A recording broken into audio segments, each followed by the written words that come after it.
everyone. Welcome to another segment of our Mental Health Moment series. My name is Linda Maxwell. I'm the Health and Wellbeing Consultant here at Bellin Health.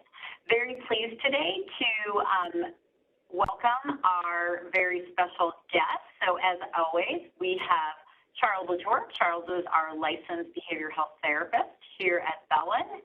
Charles, how's your day going? Going pretty good so far. Thanks, Linda. Yourself?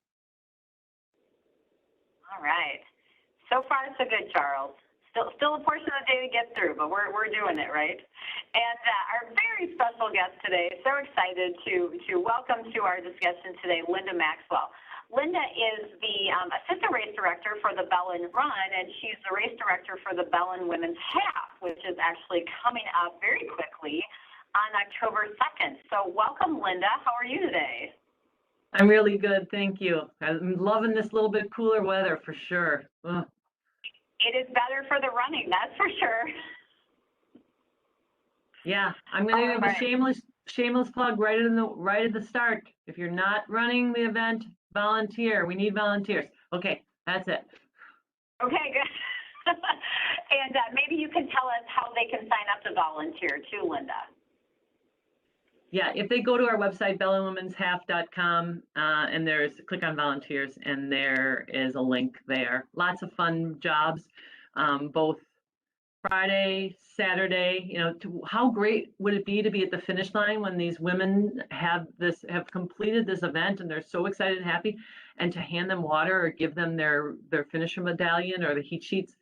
That's the ideal spot. Well, there's lots of great spots, but we need people, especially on Saturday on the course and at the finish line. Okay, awesome. And it's a great fun day. It's a wonderful event. So should be a beautiful day. Absolutely. Please get yourself signed up. So today, we're going to expand off of our Lifesaver topic for the month. So our Lifesaver topic for this month is strength. And when we're talking about strength, we're actually looking at the combination of physical strength and mental strength. And what we've really seen is that there's a lot of research that shows the more physically strong we are, the better mental health that we may have, and also vice versa. So sometimes our mental health very much affects our physical abilities. So we're going to dive into that today, and who better to have than Charles and Linda Maxwell to help us with that discussion. So Charles, let's start with you. When we talk about this theory of these two different dimensions of well-being really coming together and enhancing each other, tell us more about that.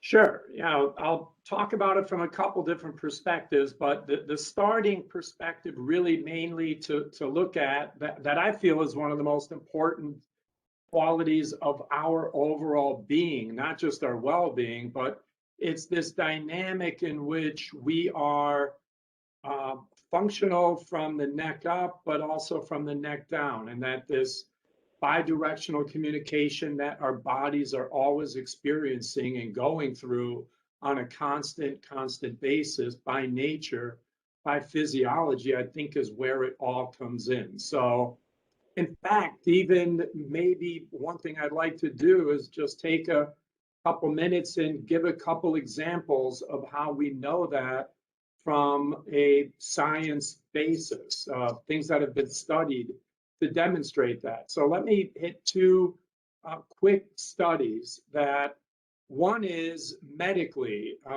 Patients were studied following very significant surgical procedures, and they were given medication by two different means. The first process was medication that was administered by IV drip. And the second medication was administered by direct physician injection. And the dosage was exactly the same. The timing was exactly the same. There's really no difference other than how it was administered. But because of the psychology of the physician actually doing the injection, that group experienced more pain relief than the group that had the IV drip. Same exact everything, but difference in terms of application. One of my favorites is a group of cleaning personnel at a hotel chain, a hotel property specifically. They were asked about their physical fitness level. Now, keep in mind, these are cleaning people who work, they're every day running around, up and down stairs, in and out of rooms, cleaning rooms, lifting things, vacuuming, constantly moving all day, but did not rate themselves as getting physical activity throughout the day, despite all that they were doing, right? So the researchers decided to study this, and they had one group that kept exactly what they were doing and the mindset they had around it. The second group was given a very brief 15-minute training on understanding the link between how they're perceiving things and their physical fitness. Like, okay, so you're lifting this bed linen, that's lifting weights. You're running up and down the stairwell, that's cardio. You're vacuuming, that's movement, that's activity. And to train their minds to see what they were doing was actually very physical, very demanding work. And by the time the day is done, they had done an awful lot. So 15 minutes of training on that mindset.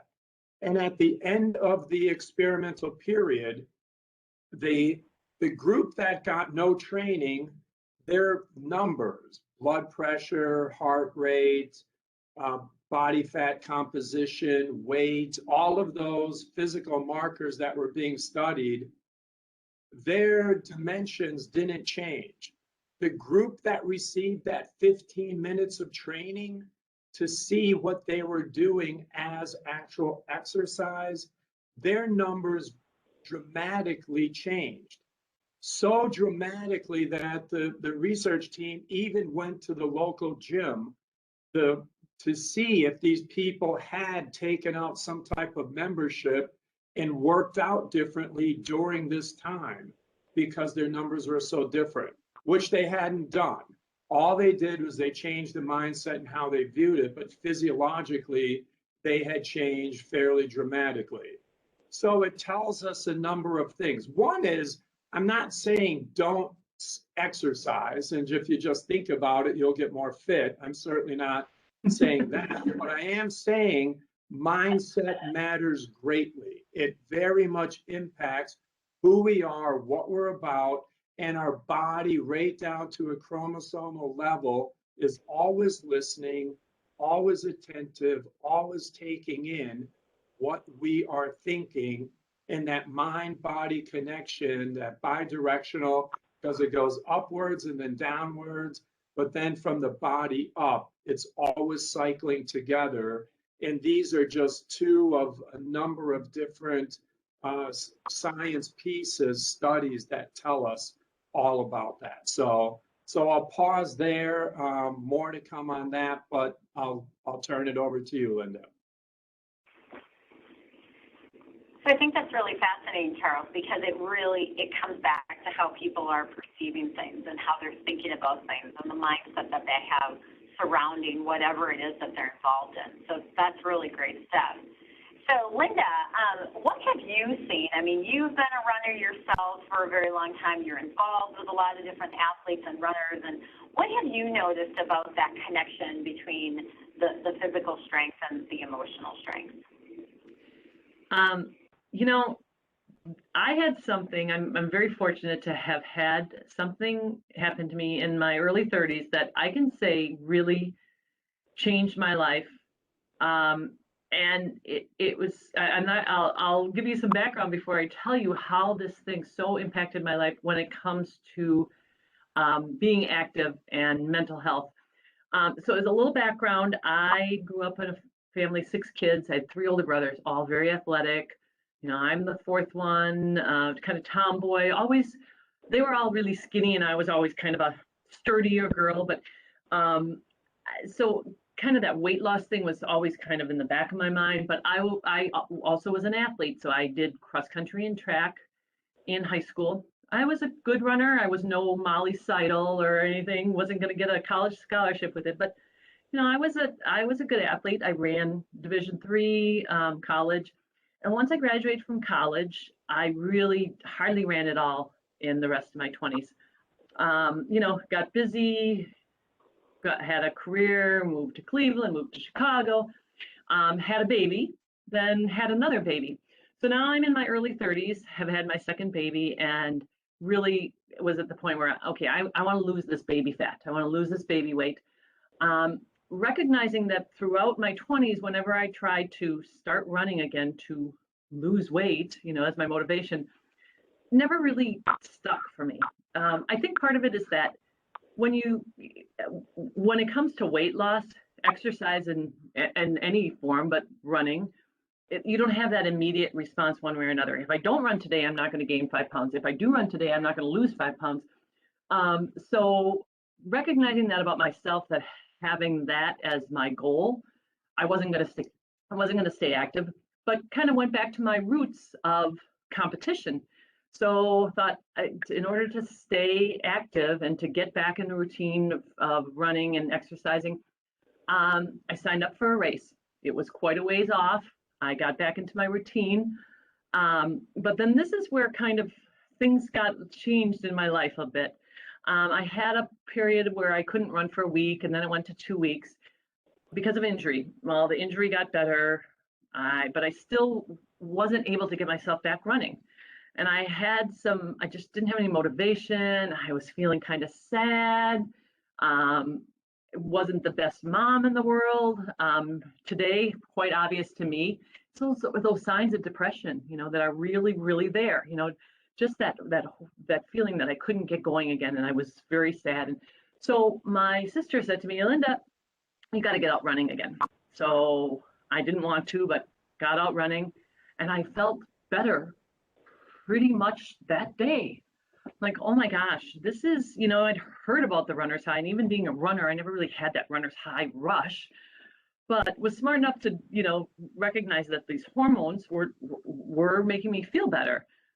Stayed on that for a couple weeks, felt great, had another little bout with the injury, and had that affirmation again, because didn't run for a couple weeks, started feeling really down.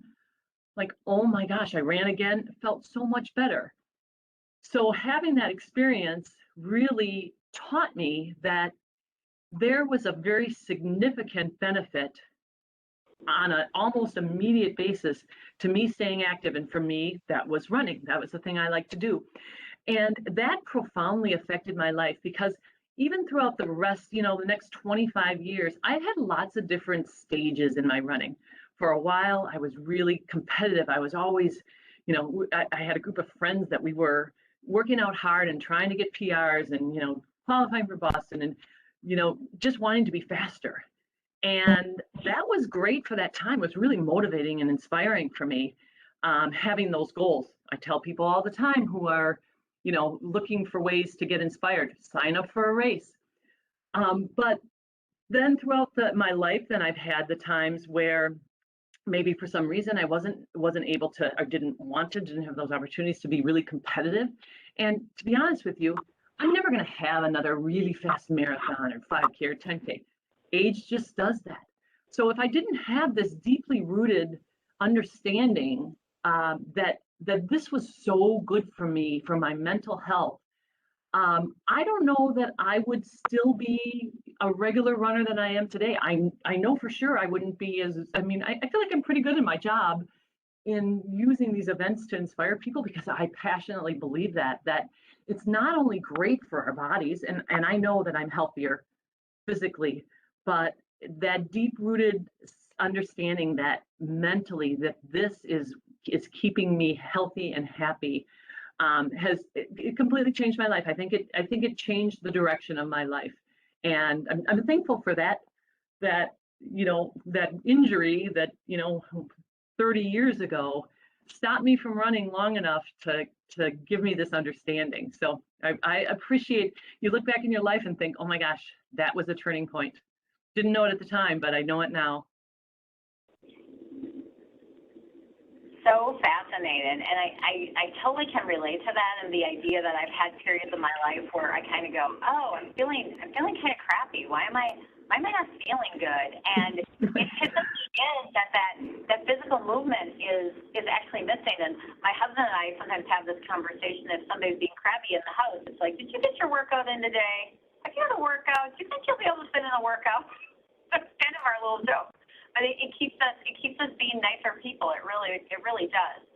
So, Charles, I think there's no doubt that people can understand that there is connection, right? There is emotional connection to being physically well and doing those types of things.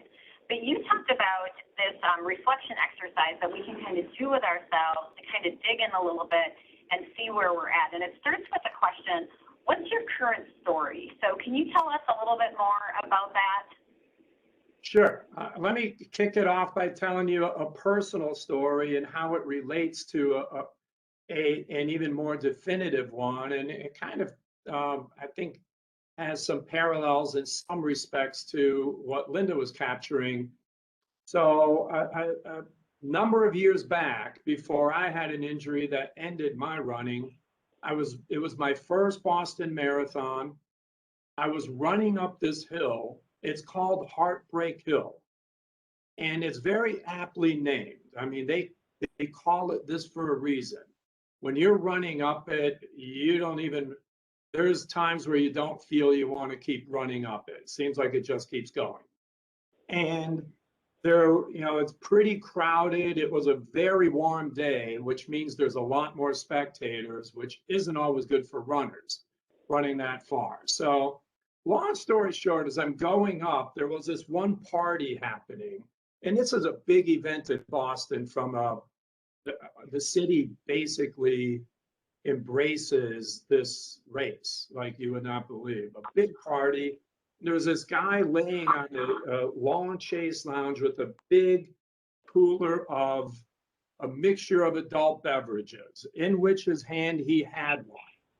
And as people were walking or running by up the hill, he was saying this to everybody that was going by. He was asking a one-word question, which was, why? Why? Why? Why are you doing this? And I was pretty focused at the time. This was over 30 years ago.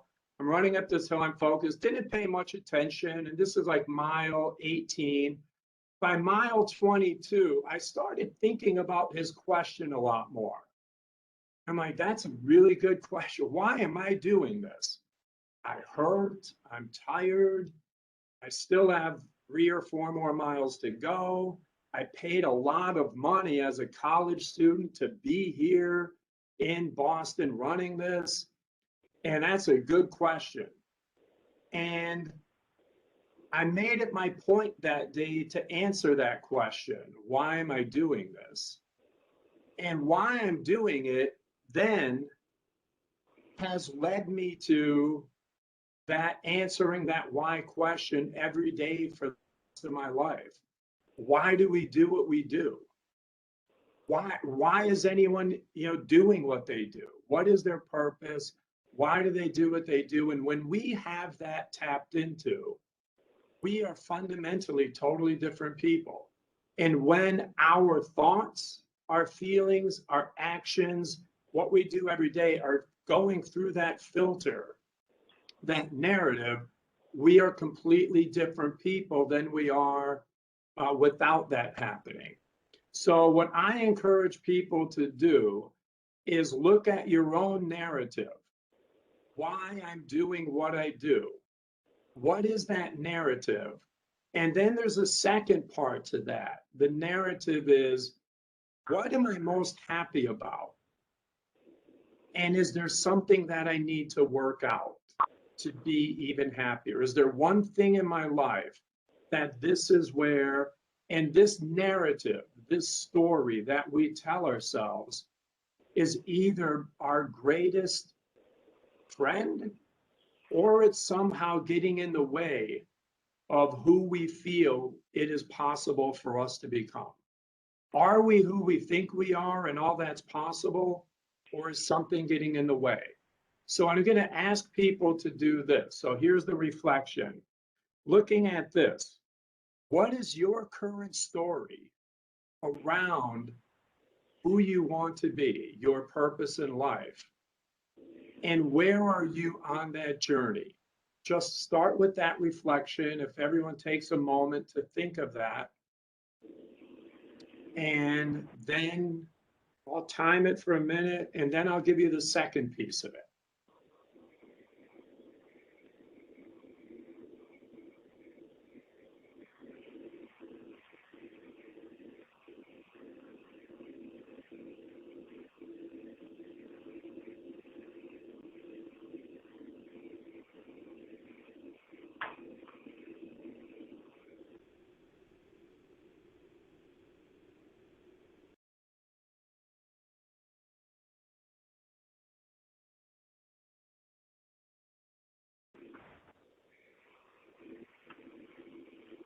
I should repeat it.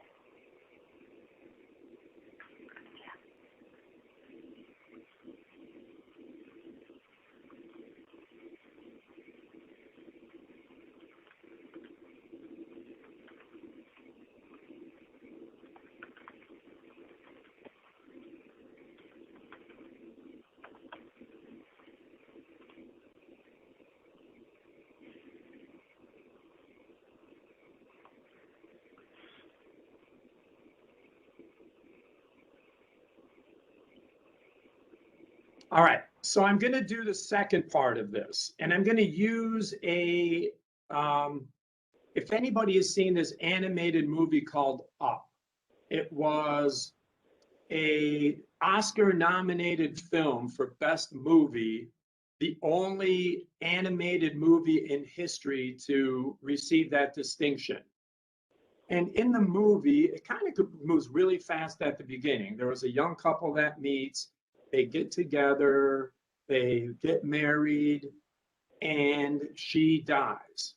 But they had this dream to put their house on a hill, a side of a mountain in South America.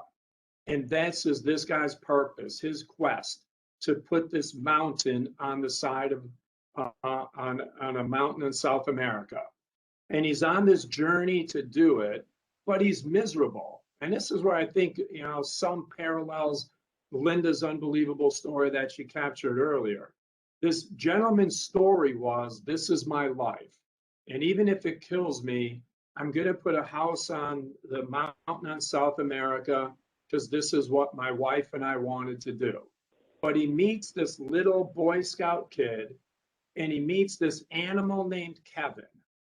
And they get in difficulty, and this gentleman has to make a choice. Do I keep doing what I'm doing, this life that I'm living that has made my existence difficult, but I'm going to do this, or do I let go of it in order to save these two people that I've become great friends with?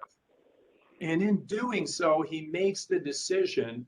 But to get to that, he goes back to this memory book that they had, this journal. And his wife's last message in it was, like, to succeed in our adventure. But what he had never got to was the next page before she died. She wrote, now it's time to go find your own adventures, your new adventures. And he turned the page to a new story, let go of the house that he had, saved his friends. He became stronger, he became more fit, he was more agile, he was more active. It completely changed who he was. His old story to his new story was completely different, and it took that change of narrative to get to that place. So this change of narrative, this point where now is, what was our story keeping us to where we were? And what might the new narrative, what might we have to change to become all that's possible for us? Just like Linda's experience in and of itself created a new stories. I call those forcing functions. something that happens to change our narrative and our experience. But again, if we go with this theory that what's in our mind is in us, and our mind is our superpower, and what's in our mind dictates the quality of our life, what narrative change might any of you make that would change the story from where we are to where we want to be? So we'll give you a minute to do that. And again, this is just a moment here to do it. This is something that you may even take time afterwards to reflect on and do with more deliberation and consideration. But in the interest of time, I'm just giving people a sense to do this active reflection. So we'll take a moment and then we'll come back.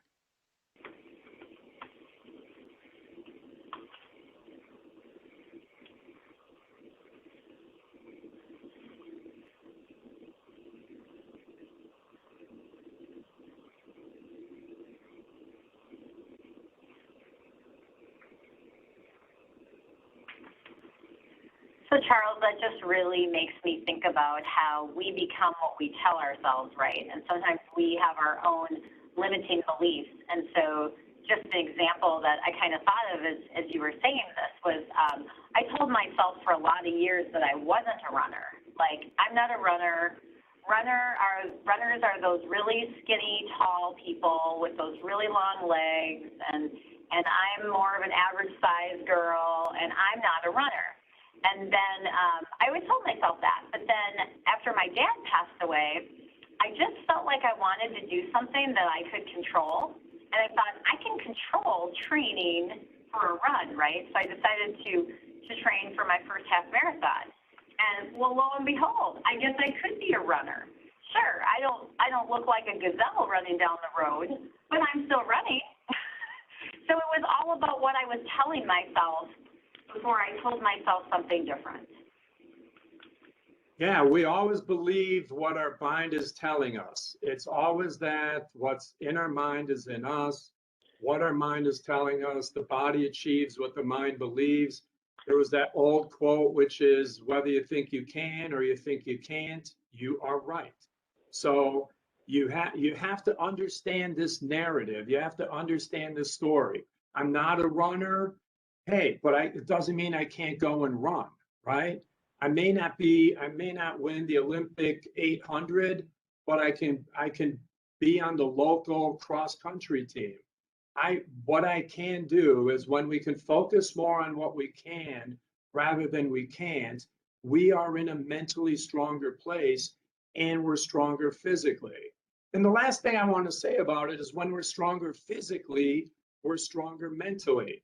There is the continuous virtuous upward spiral of when we're in that positive narrative, because we feel stronger physically, and because we feel stronger physically, we're stronger mentally. And what I want to end this part with this idea.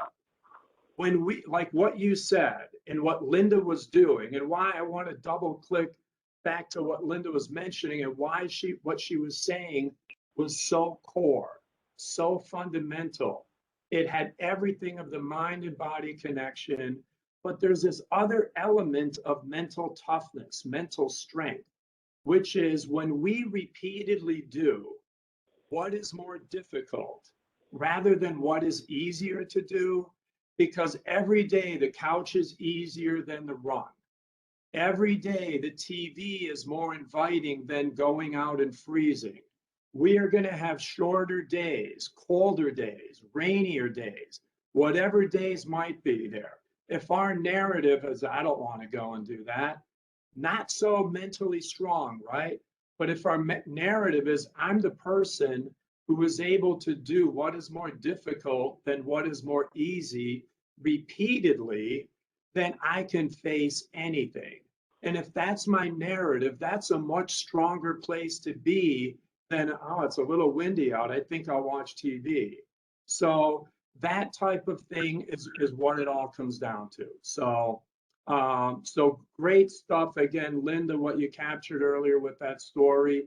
And I wanted to double click on it with this idea of the mental strength and toughness, that we are what we repeatedly do.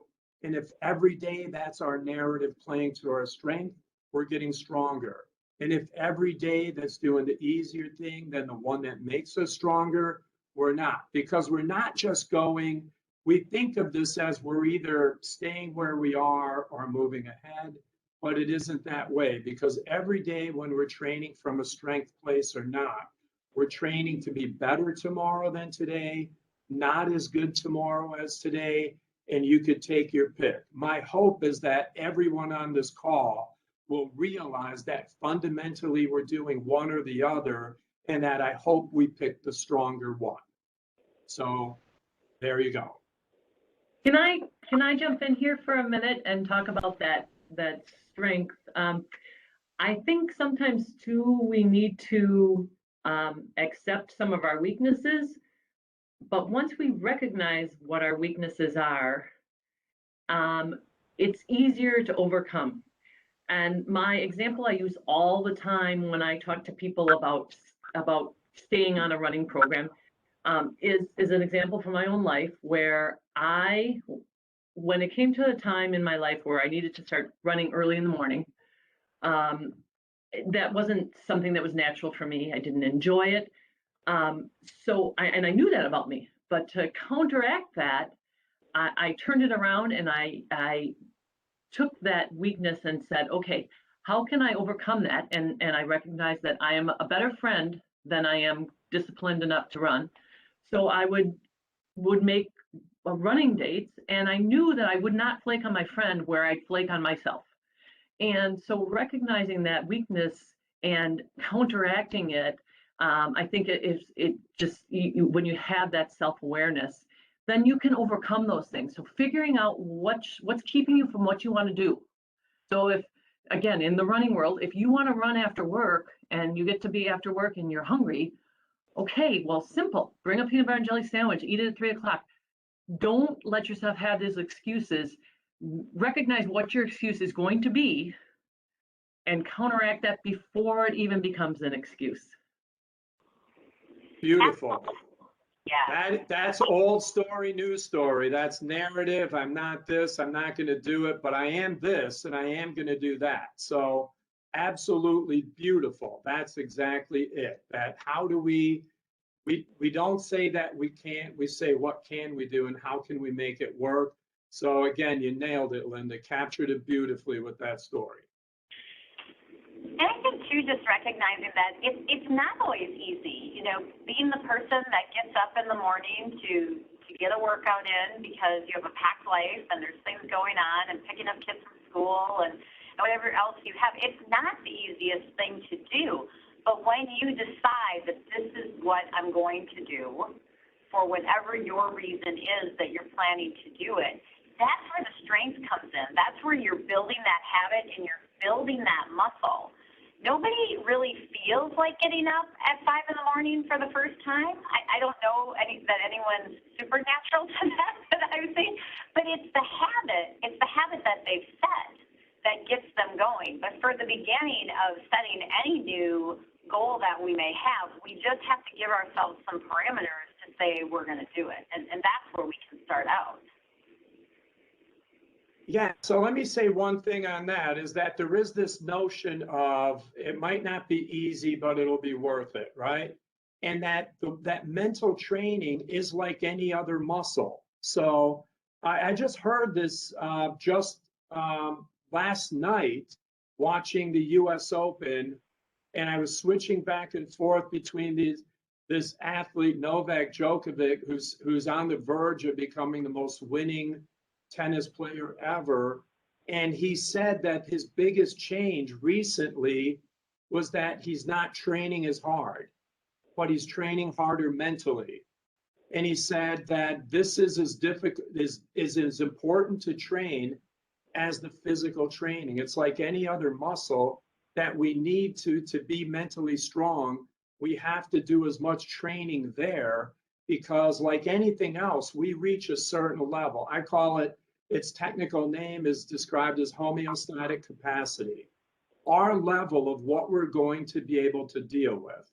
So, and what I love about this thing called homeostatic capacity, and we're talking about it largely today from a athletic, running, because we have the pleasure of having Linda Maxwell here today, the face of the Bellin running series and so forth.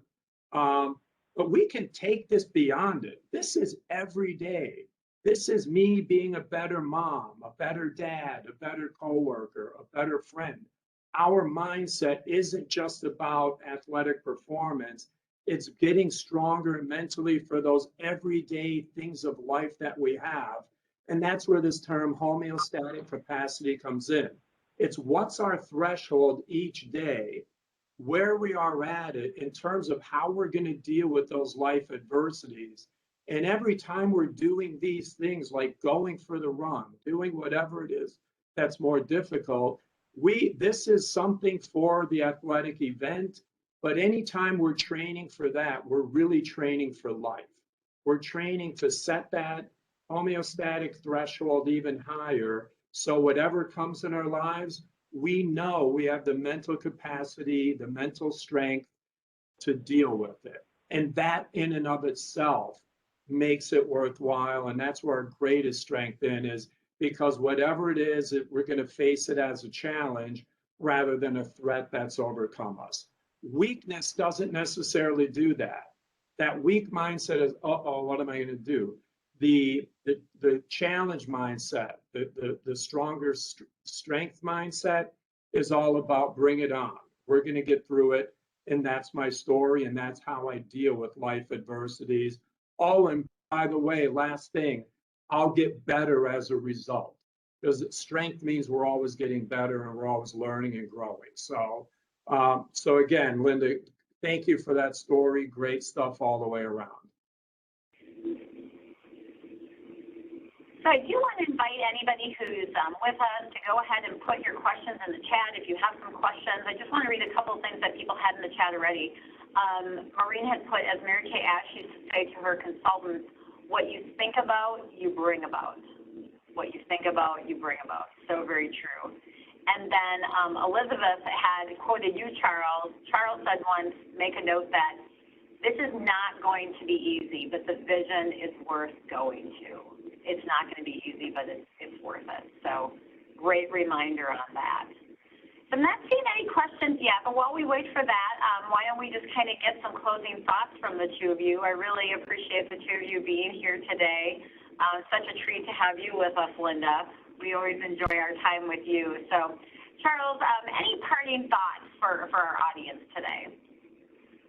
Well, yes, a couple. And one I'm going to lead into with this. The other thing that I saw last night, and by the way, if anybody gets a chance to see this who was on the call and could even recommend it, last night they had this series or this episode on the women of 9/11. These female heroes who are either first responders, people who are impacted. It was their resilient stories of what they went through in their narrative, their journey, their experience. And I was absolutely so blown away and overwhelmed by the strength of these people. It made me even feel like we could do a whole segment on what these people went through. One who had just come up out of a subway, and to see right there what was happening and something fall on her. And she was listed as the first Jane Doe. They didn't know who she was, thought she was the first victim, but survived. And a woman at the Pentagon who was right near where the one plane hit and had people on her back, crawled out finally to a window thinking she would get out. But then at the time, remembered, oh my God, I'm at the Pentagon. These are quote unquote bomb-proof windows. She kicked the window out eventually at the SEALs so she could get out and help other people out. And it was one story after another like that, these incredible feats of resilience, incredible feats of mind, way stronger than we ever thought. So I had used this quote before, that you're stronger than you think. All of you are. And I hope we think that because when we have that belief, we can do, we can achieve, we can be anything. And we're all stronger than we will ever know. And I hope today everybody got an opportunity to reflect on where their strengths are and where you want to take them. So thank you. Thank you, Charles. It's a great reflection for all of us to really think about what our strengths are and where we can continue to thrive and excel. Linda, any parting thoughts from you today? Yeah, you know, the Bellin Women's Half Marathon every year has a theme.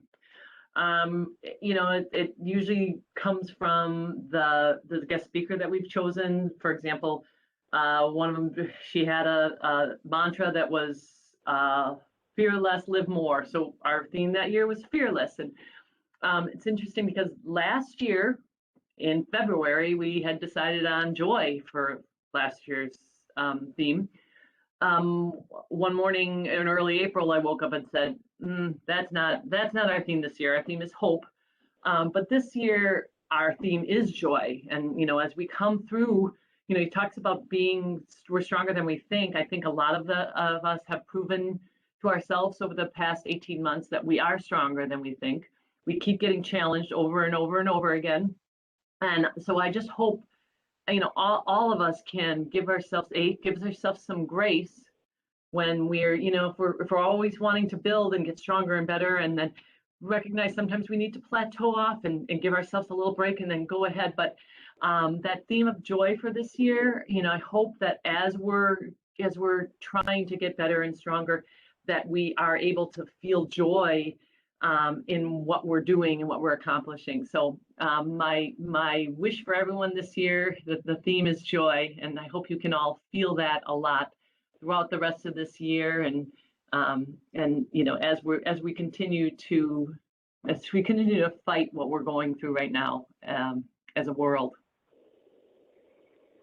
Absolutely. Thank you so much for that, Linda. And I think if you want to participate in that joyful event, please sign up to run, sign up to volunteer. It's going to be a great day for everyone involved. So thank you so much again to the two of you, Charles, Linda. Just stellar stories and such great content for our audience to continue to help us all learn and grow and strengthen ourselves as we become more and more resilient through everything we're experiencing now and beyond. So thanks again for your time today. Thank you to our audience for taking the time to listen in today. And we hope that all of you have a great rest of the day. Take care, everyone. Thanks for having me. Thank you.